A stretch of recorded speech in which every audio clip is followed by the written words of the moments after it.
The other day I was walking home after class and it was dark and I had my cane out because I don't see very well, and I finally decided to stop caring what other people think about that and actually use it to travel safely. And I live about 2 blocks from the university, so it's not that far of a walk.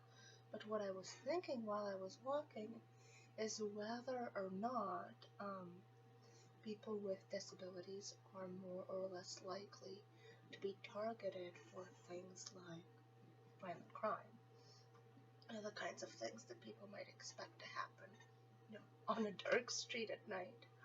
And while I currently live in a relatively safe place, a small town with not much going on, I, eventually, in less than a year here, plan to move to a big city to continue my education.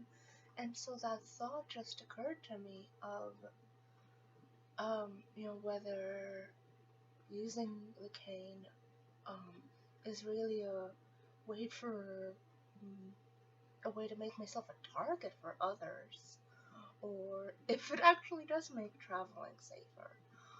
Um, and, outside of, people with low vision or blind people, what about people in wheelchairs or with walkers or, other such things that might identify them as more vulnerable or less capable of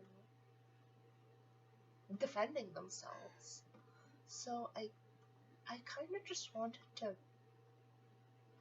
vent about this a little bit, but if you have thoughts on this, whether or not you think that having a disability, or an exceptionality, as I like to call them, would make an individual more vulnerable to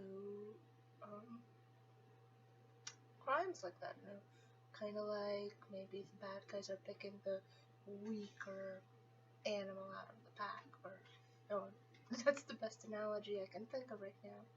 But it's just a question that came up for me, and it's just something I've been thinking about, and it's a little bit disturbing. So I kind of want to know your guys' thoughts.